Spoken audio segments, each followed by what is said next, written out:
Stop the vote. I'll tell you exactly where that man was. Ma'am, take your seat. You're blind, you didn't see anything. No, I didn't. Then you have nothing this board can use. I have a room number, a date, and a postmark. Would you like the first one free? Madam Chair, I'll say what everyone's thinking. This woman is a resident in one of my buildings.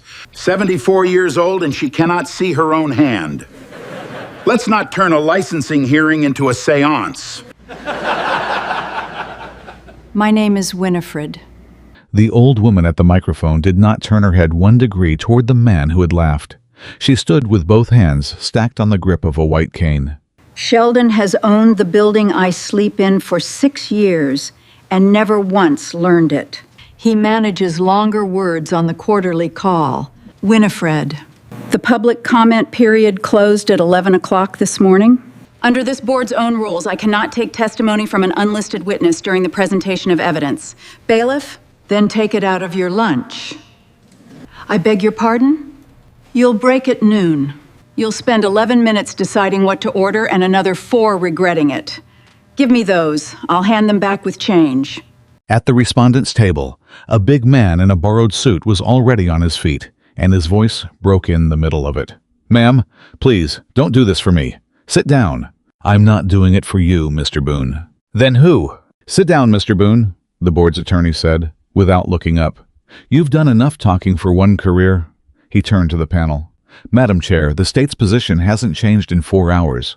This respondent's credentials opened a controlled substance drawer at 2:14 in the morning. 17 minutes later, he called 911 from the room of a resident who died before sunrise. He asked you to believe a nurse who diverts narcotics also calls an ambulance. We say he called it because he'd already done the thing an ambulance couldn't fix." "That's a story," Winifred said. "It's a good one. I've heard better." "Madam Chair," Yates said, "this is theater." But the chair had not spoken for several seconds, and everyone in the room had begun to notice it. "Madam Chair." Winifred's voice changed, and it was the change that made the clerk look up. "I know your voice." "I doubt that very much. 12 years ago, you were counsel for the department, and you cross-examined a woman about a fall in a shower, and you asked her a question I have never heard another lawyer ask." A pause. "You asked her what the room smelled like.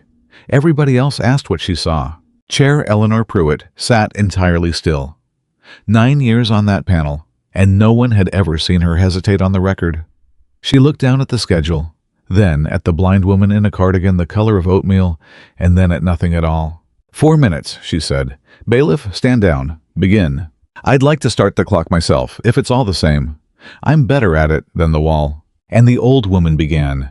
At 14 minutes past 2 in the morning, on the night Mabel Hensley died, Elias Boone was not in the West Wing. He was in my room, in the East Wing, sitting in the chair by my window, reading me the 4th page of a letter from my son. "Ms. Ashby?" "That's 40 seconds. I'll take the rest. My son writes me a letter every week. I cannot read them. I haven't read anything since the diabetes took the last of it 6 years ago. So they sit in my drawer.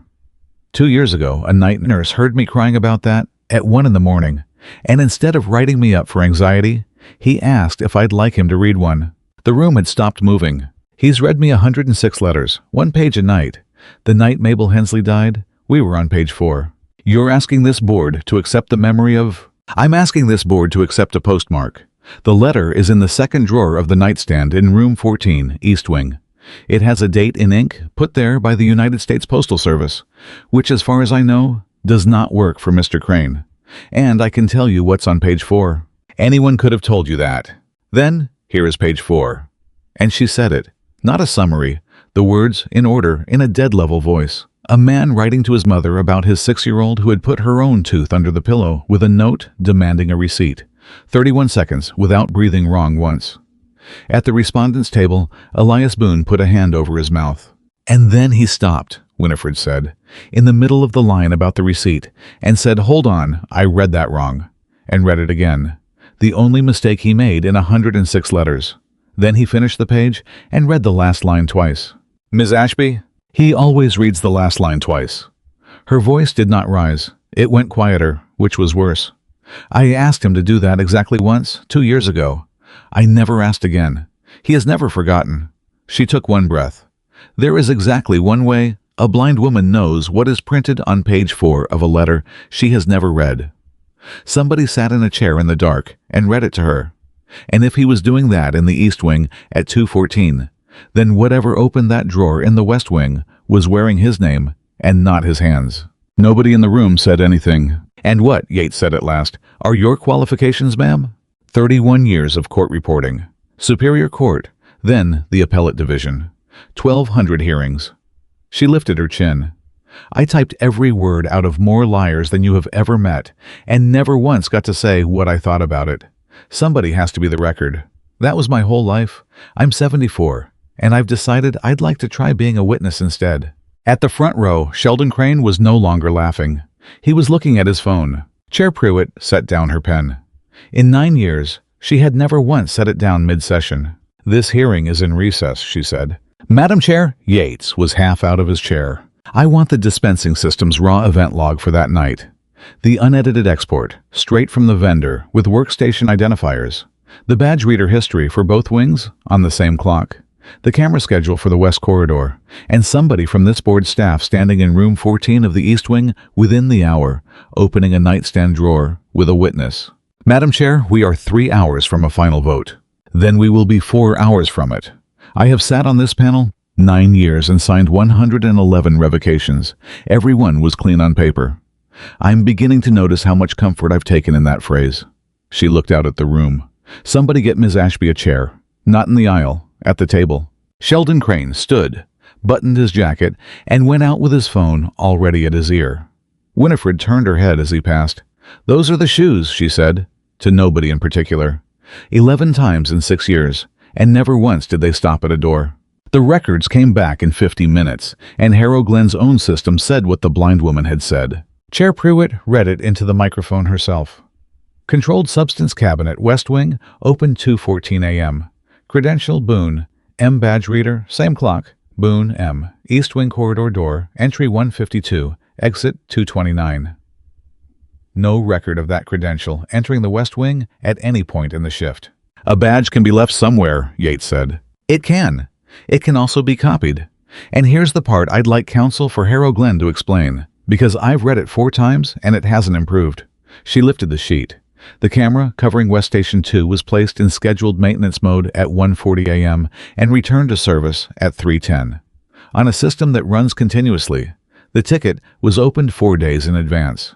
The room made a low sound. 4 days, Pruitt repeated. Somebody knew on a Tuesday they'd want that hallway, dark on a Saturday. "Madam Chair," Winifred said, "one more thing about that night. It isn't about the drawer." "Say it." Mabel Hensley's call light went off at 8 minutes past 2 in the morning. "How could you possibly—" "Because I count. I have counted everything since the year I stopped seeing. It's not a talent, it's what's left." She turned toward the panel. "Madam Chair, that building runs on a call system your own department certified. Bring one in here and set it off. I'd like this room to hear what I hear." They did it after lunch. A technician set a bedside call unit on the clerk's table and pressed the button, and a small chime went off in a state hearing room. 30 seconds later, it did it again. The third came a half-tone flat, the way it always does. By the 5th, a man in the gallery had begun to shift in his seat. By the 9th, the room had gone the kind of quiet that has weight in it. Pruitt let it run to 12. "That's 6 minutes," Winifred said. "Mabel Hensley's light chimed for 41. I counted 82. I stopped when I heard a man run." "Ms. Ashby," Yates said, and his voice had lost some of its shape. "Response times in long-term care are a staffing issue, not a crime." "Then let me describe something that isn't a staffing issue." Winifred's hands did not move on the cane. At 20 minutes to 3, somebody went into Mabel's room, and they did not knock. "I don't follow." Elias Boone knocks, twice on the doorframe, not the door, soft, 2 knuckles, before he walks into the room of anyone in that building who can't see. He does it for me. He does it for Silas Ordway in room 9, blind since Korea. He does it because it is a terrible thing to have a person appear beside your bed out of nothing. She let that sit. Whoever went into Mabel Hensley's room walked straight in. No knock. He was in mine 4 doors down. I heard him knock and leave and run past my door 36 minutes later, going the wrong direction for a man who had already done what you say he did. They played the 911 audio at 4 that afternoon with the lights up. 71 seconds, a man's voice cracking on the second word, giving an address, giving a room number, saying, "She is breathing, but it's wrong," saying, "I don't care what the chart says. I'm looking at her." And then a second voice in the background, flat, administrative, saying, "Boone, put down the phone. She is a DNR," and the man saying, "Into the receiver, not to the dispatcher, but to the room. Then I'll be the one who called."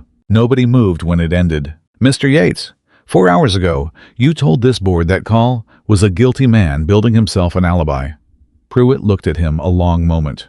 "Would you like to keep that on the record?" Yates did not answer. "This board is suspending its proceeding against Elias Boone," Pruitt said. "The emergency suspension of his license is stayed pending full investigation. Effective now. Mr. Boone, you may go home." The big man at the table did not stand right away. When he finally got to his feet, he looked less like a man who had been saved than a man who had forgotten. This was still a shape his life could make. Then the back doors opened, and a 13-year-old came down the aisle at a speed that made a bailiff step forward and then think better of it. "Dad, Delia," he caught her. "I told you to fight," she was crying, and furious at once. "4 months you kept saying, 'Let the process work,' and it didn't. A blind lady did." Delia pulled back and looked past her father at the old woman with the white cane. She had known that voice for 2 years. Every Saturday since she was 11, she had read out loud in the East Wing to whoever wanted it. "Miss Ashby, you didn't tell me you were going to do that." "I didn't tell myself until 10 minutes before I did it," Winifred said. "I have been what happened in a room for 31 years. Today I thought I'd try being what happened." Across the city, the man who had laughed in the front row was learning that a door he bolted shut 6 years ago had come off its hinges. And men like that are never more dangerous than in the hour they stop laughing. "You told me the Boone matter was finished," Sheldon Crane said into the phone. He did not raise his voice. He had not raised his voice since 1994. "Now I have a stayed suspension, a board chair who located her conscience 9 years late, and a blind woman who counts. Sir, the Ashby problem is manageable." "Ashby is not the problem," a glass set down on stone. Pruitt pulled the maintenance ticket, Dean. 4 days deep. She isn't looking at a nurse anymore. She's looking at a schedule. And a schedule leads to a person, and a person leads to a system. If they pull that thread, it doesn't stop at one hallway. It runs back through 34 buildings and 9 years. A pause. "So close it. And remember where you're standing. Your signature is on the authorization directly beneath mine." Dean Voss had considered that every day for 4 years. The investigation moved fast for 11 days, and then it stopped being about a drawer. It started with a phrase. Investigators pulled 6 months of Harrow Glen's internal correspondence under subpoena and buried in the routine sediment of an elder care corporation.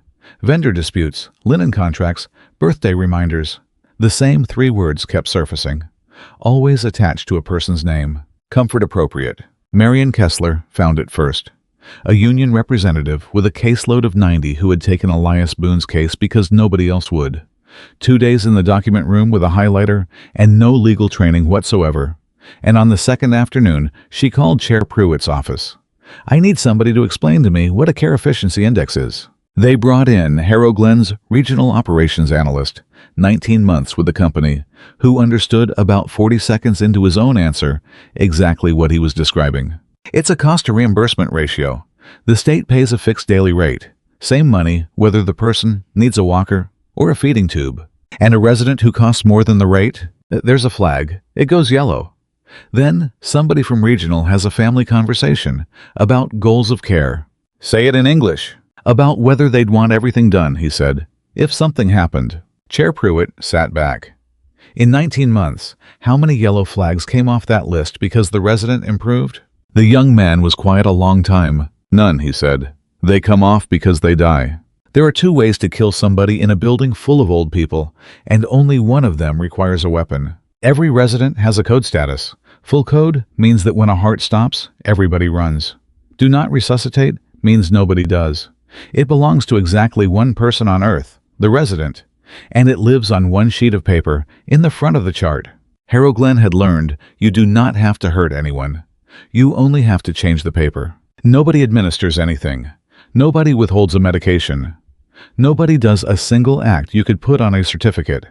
Elias Boone was in Chair Pruitt's outer office at 9 at night, still in the borrowed suit, because he did not own another. They just don't come. And the certificate says natural because it is natural. An 83-year-old has a stroke at 2 in the morning and dies. That happens in every building in America on a Tuesday. The crime isn't in her body. It's in a hallway, 41 minutes long, and it leaves no mark. Why did nobody tell you? He laughed once, without any humor in it. There's an onboarding for it, not a memo. Nobody's that stupid. It's a tone. Check the chart before you run. The family's already made peace with it. They ran it on me 2 nights before, and I said okay, because my license is the only insurance in that house. And on the night of the 12th, I walked past room 7 and the light was going, and Mabel Hensley was on the floor between the bed and the bathroom, her right side gone, looking at me.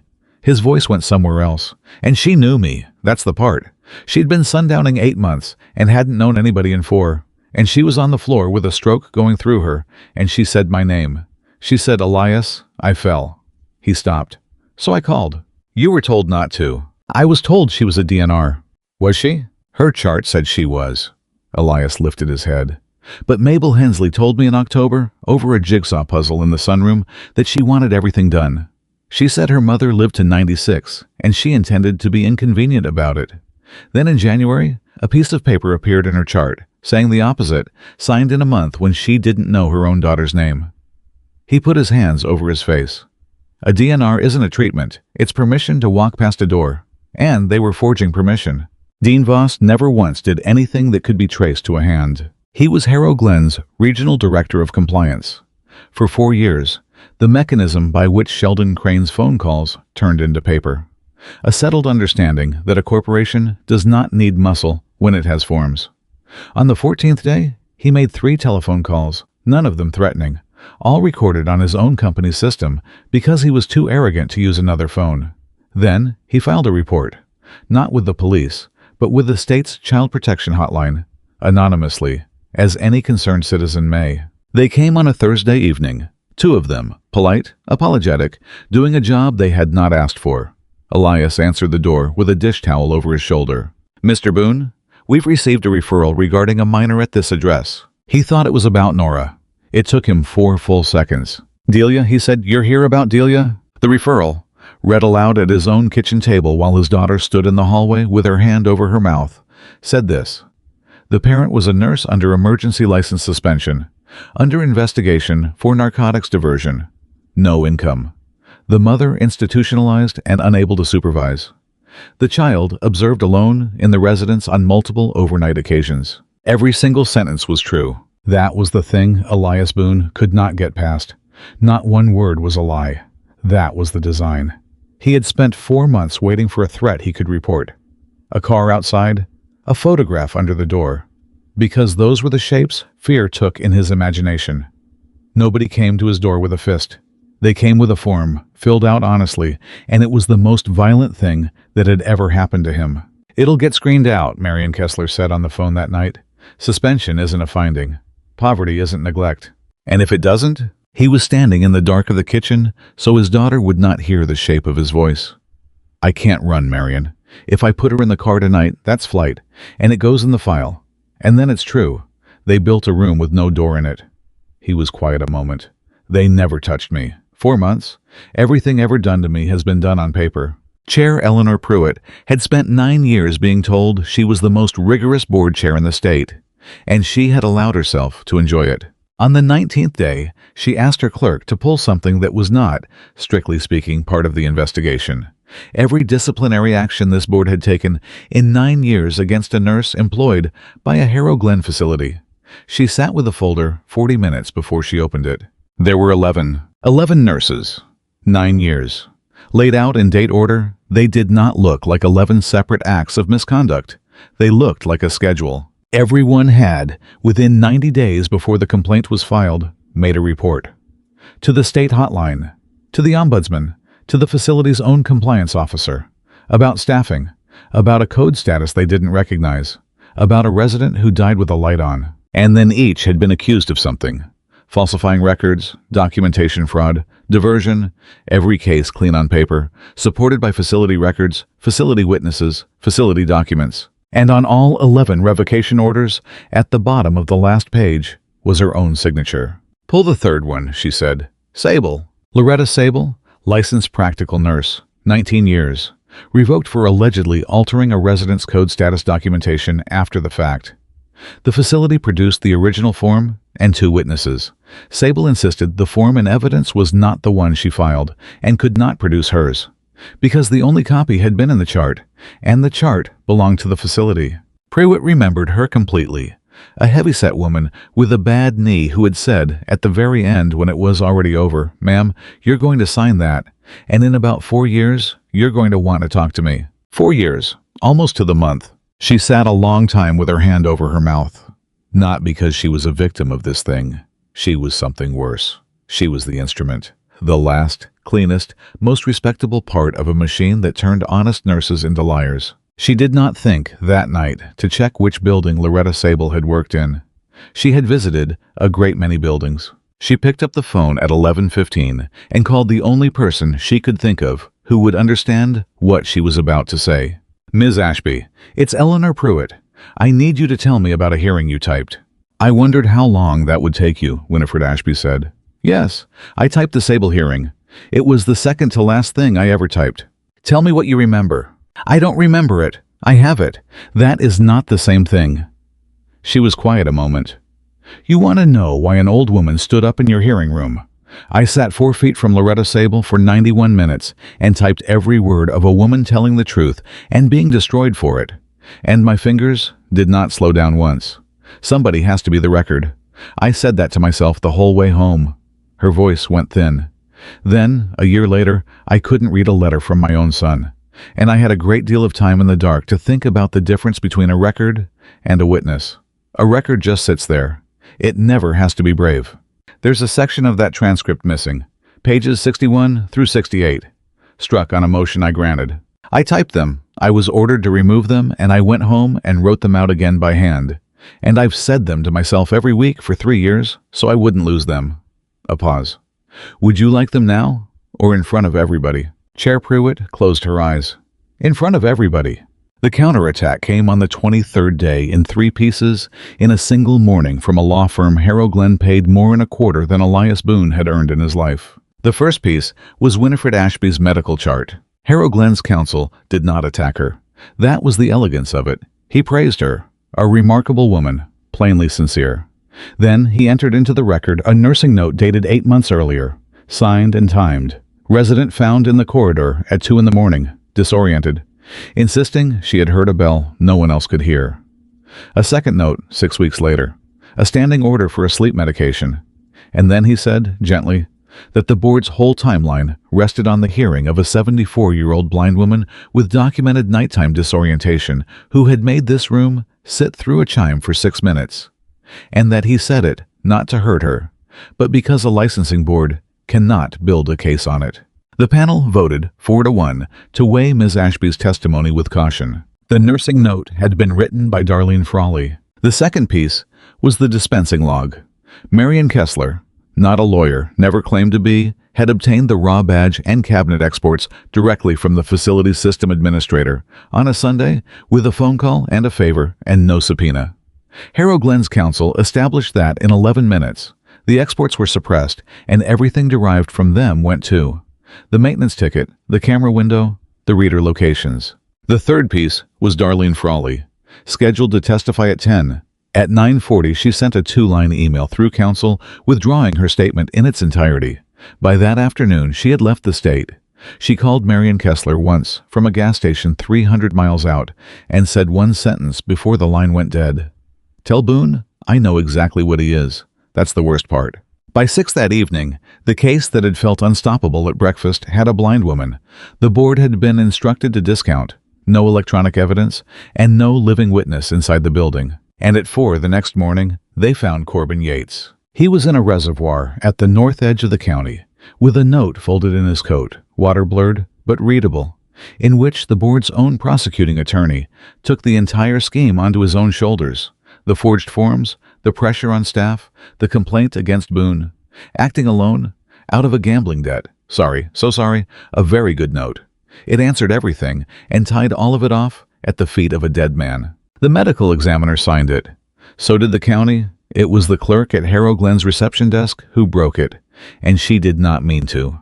Asked about Yates's last visit, she mentioned in passing that he'd left his glasses on the sign-in counter, and she had chased him into the parking lot with them, because he couldn't see a thing without them and had joked about it for 2 years.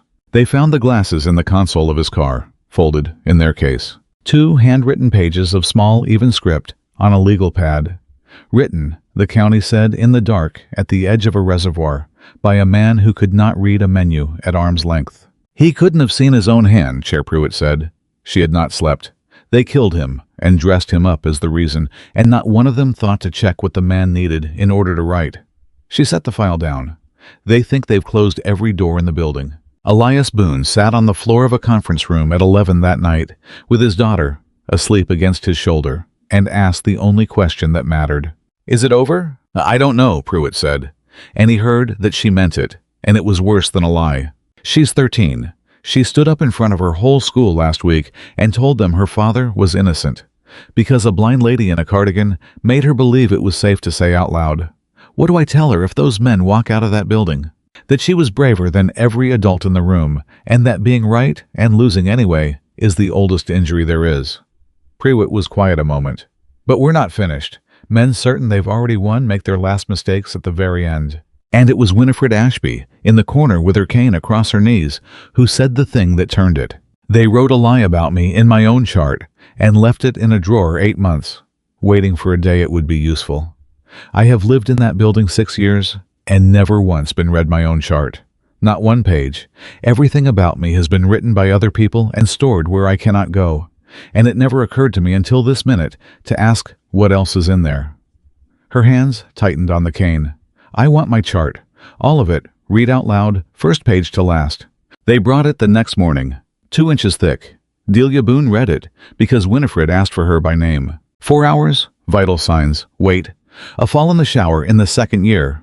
A note that said resident declined bingo, again. Winifred laughed out loud at that one, and it was the only time anybody laughed all day. And then Delia turned a page and stopped. She was quiet for 11 seconds. Elias looked up. "Delia?" "It's nothing." Her voice had gone strange and high. "It's an insurance thing. It's not about you." She turned the page fast, and her hands were not steady.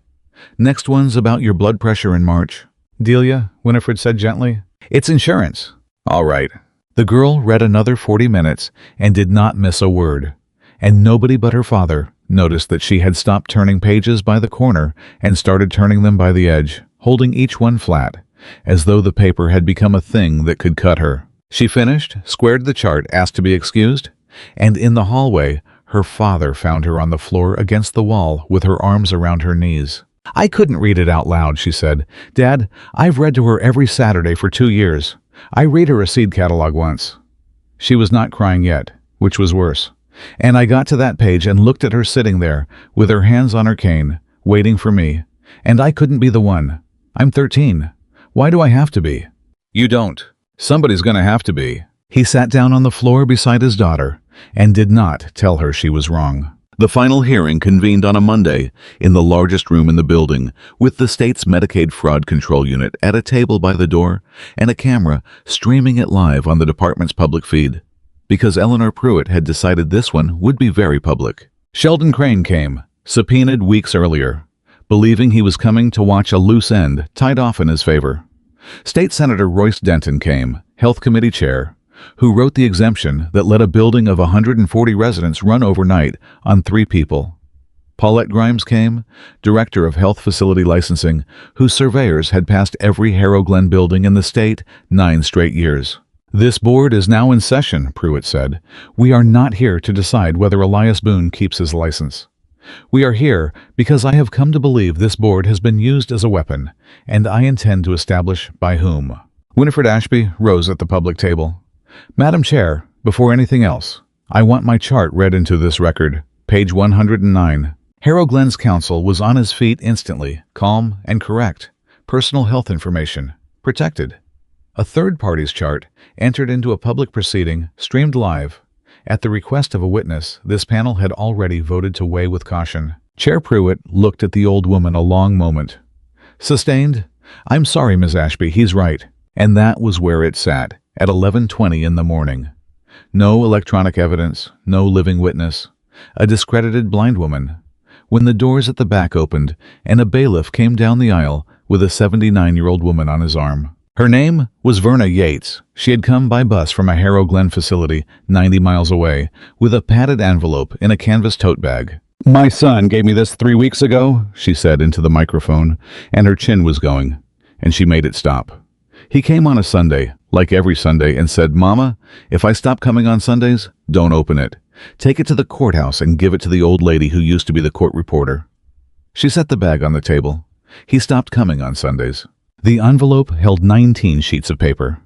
Originals. The pressure of a pen still readable in them, on the state standard form, each bearing a resident's name, a date, and a signature declining resuscitation. Corbin Yates had been Harrow Glen's outside counsel before joining the board's prosecution pool, and in that capacity had been handed 19 documents and told to destroy them. He gave them to his mother instead. "Madam Chair." Winifred Ashby was on her feet with both hands on her cane. "I cannot see those. I am the only person here who never will. So I'll tell you what to do with them. Because I sat in courtrooms 31 years. Her voice went flat. "Get a question document examiner in here, today. Don't read them, compare them, and start with 2. The examiner was the least dramatic person to speak in that room in a month. A laser pointer, a bad cold. They gave her Mabel Hensley's form first, and beside it, Silas Ordway's, who had been blind since Korea, and signed his name the same slow, careful way for 60 years. 2 residents, 2 families, 14 months apart. "Same hand," she said. "Not close, the same." Explain that to a room that isn't trained. When you sign your own name, you don't think about it, and the not thinking leaves a fingerprint. There's a hitch in the capital on both. Same place, same depth. A person doesn't hesitate in the middle of their own name. She blew her nose. Whoever wrote these 2 was copying, both times. Now do the other 17. It took the rest of the afternoon, and when she came back, her voice had changed. 19 forms, 19 human beings, 3 years apart at the ends, all executed by one person, and it is not any of the 19. "Can you identify the writer?" It matches exemplars from the facility's personnel files. Nursing notes, incident reports, signature card, same hand throughout. Whose hand? Darlene Frawley. She had come back. Nobody had made her. No subpoena could have crossed a state line in 4 days. She was in the 3rd row from the back, in a coat too heavy for the season. And when her name was said aloud, she stood before anyone asked her to. "It's mine," Darlene Frawley said. "All 19. Her voice was wrecked. "I'm not going to say I was forced. I signed them, and I know what I am." She held the back of the seat in front of her. "I drove 9 hours and turned around twice. What kept me pointed this way is that I have a son who's 4, and one day he'll be old enough to look me up, and I'd rather he read this than the other version. Ms. Frawley, they have a diversion file on me, 11 months. They gave it to me themselves and said they'd hold it, and all I had to do was remember whose name was on the drawer." She was not crying. "So take my license. But let me tell you who put the pen in my hand first." "Madam Chair," Harrow Glen's counsel began, "this witness has already—" "Sit down," said Chair Pruitt. Delia Boone read the 19 names into the record, because when the clerk began, the girl stood up in the gallery and said I know them before her father could stop her. She had a spiral notebook, 2 years of Saturdays, every resident she had read to, in her own handwriting, with the date of the last time. She'd started it because she liked lists. She read the names, and after each gave the last date, she read to them, and how many days after that they died. Gordon Pike put his hands over his face when his mother's name came 5th. Bernadette Cole stood when her father's came 11th, and did not sit back down. And Chair Eleanor Pruitt read each original form aloud as the name was called, because she had begun to understand that what she was doing was not procedure, but penance. She got to the 9th. She read the name, read it again, and stopped, and the room heard a 59-year-old woman's voice come apart on a state video feed. "Ms. Ashby." "Yes, Madam Chair." "Number 9 is you." Winifred Ashby stood very still with both hands stacked on the grip of her cane. "Say the date." "The 14th of November, 8 months ago." "And what does it say I wanted?" "It says—" Pruitt had to stop. "It says you declined resuscitation. In the event of cardiac or respiratory arrest, no measures are to be taken." Nobody in the room moved. In the 3rd row, Delia Boone put both hands over her mouth. because she had turned that page 4 days ago and told an old woman it was an insurance form. 8 months, Winifred said. She was not crying. Her voice had gone past that, into the place it went when she was reading a transcript back. You told me to sit down, she said. 3 weeks ago you did, and this morning that man did, and it was the politest thing anyone has said to me in 6 years. She turned her face toward the front row, toward the shoes she knew. 8 months ago, somebody signed a piece of paper telling me not to get up at all. I have said goodnight to people who knew that. I have thanked them. Her hands did not move on the cane. Put that on the record. Not the wrong, the courtesy. Loretta Sable stood up in the back row. She had driven 4 hours in a delivery van, and she had promised herself she would never be in a hearing room again. Madam Chair, I'd like to say my name into a microphone in this building one time when nobody's taking anything from me. Say it. Loretta Sable, licensed practical nurse, 19 years, revoked by this board on evidence out of that man's company. She did not look at the panel. She looked at the wall above it. I filed my report 11 days after a resident in room 22 died. His code status changed in October. He told me in September he wanted every last thing done. He was 88 and still knew his granddaughter's name, and somebody upstairs decided an oxygen line was expensive. Chair Pruitt had gone very still. His name was Harlan, Loretta Sable said. His daughter is the reason I was hired. She asked for me by name. The room did not understand for perhaps 2 seconds. Then it did, all at once, the way a room does. And 9 months later, Sable said, his daughter took my license. Eleanor Pruitt did not reach for the gavel. She sat with both hands flat on the bench. And when she finally spoke, it was not loud enough for the microphone, and the clerk had to ask her to repeat it. Yes, she said, she did. Madam Chair, Winifred Ashby said, pages 61 through 68. Ms. Ashby, those pages were struck from the record of that proceeding.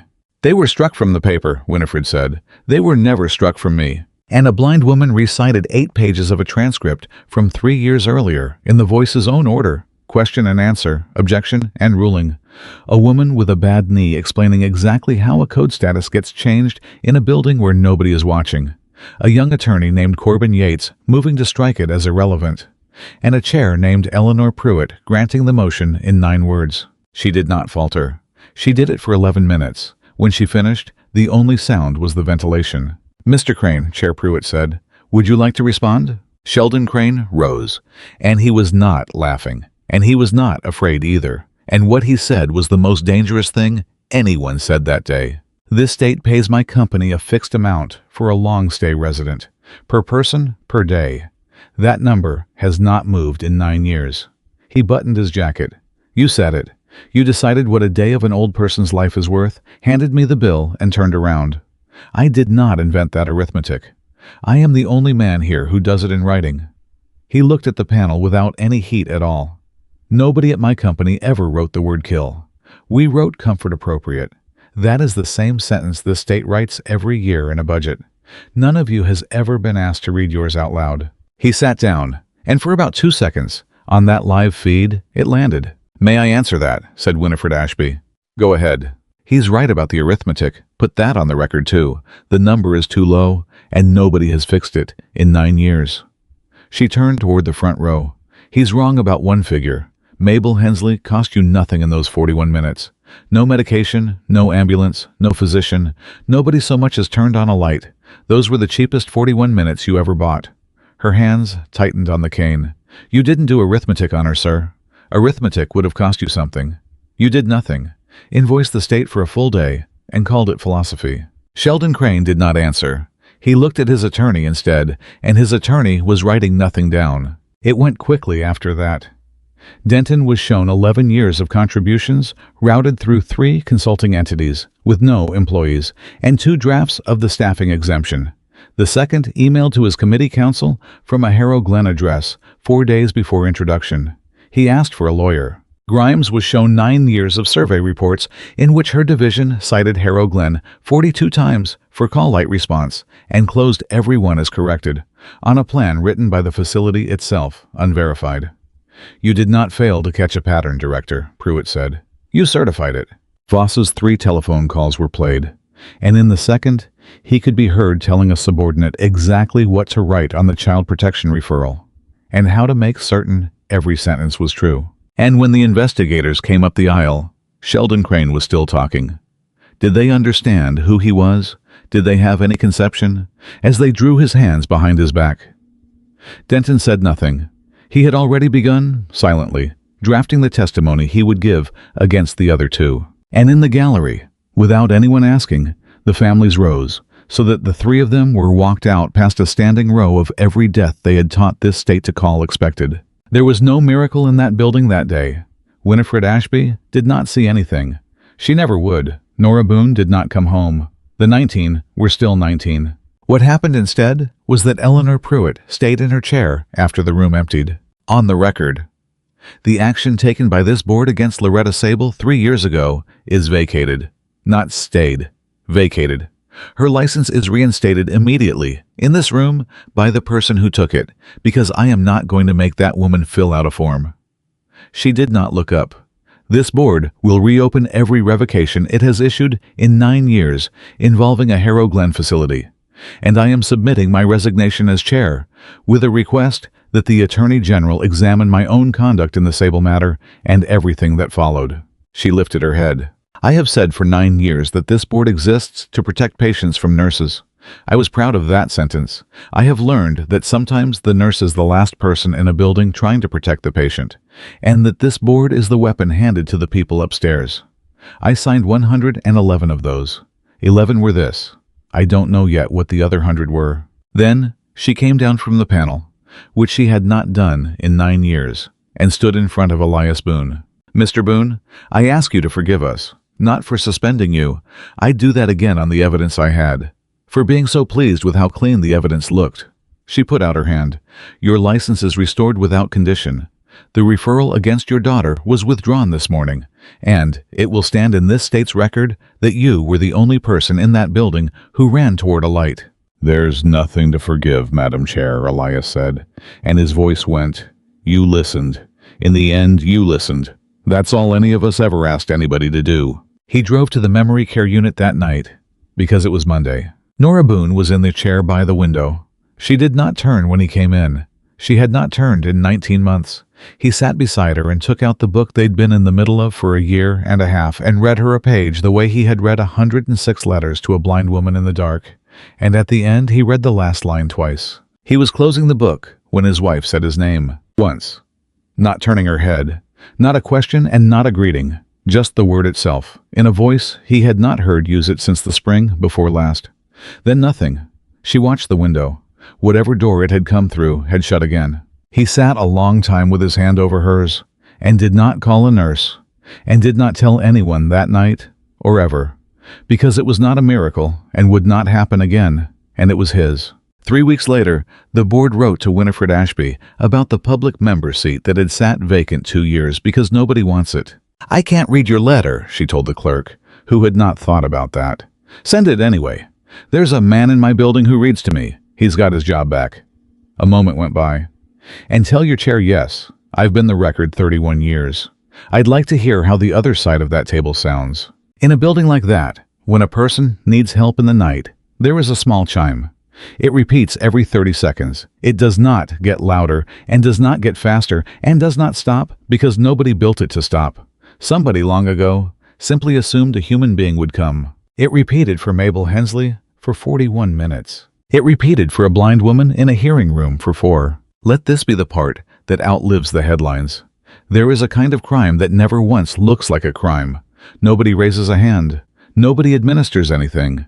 There is no wound to photograph and no weapon to enter into evidence, because the whole of it is a decision not to walk down a hallway. And the paperwork is immaculate, and the death is real and natural and expected. It survives because the only people left who know are the ones we have already agreed to doubt. The old, the blind, the poor, the fired, the far too young. And it is done with a pen. A pen is the quietest sound in the world, and the last one an enormous number of people ever hear. To the powerful, who believe a life can be made into a line item if you are careful with the vocabulary, it cannot and never could. To the honest sitting somewhere tonight, with the truth in their hands, certain that saying it will cost them everything, it will. Say it anyway, because a record nobody ever speaks is just a drawer. And to the rest of us, tired and looking away, somewhere near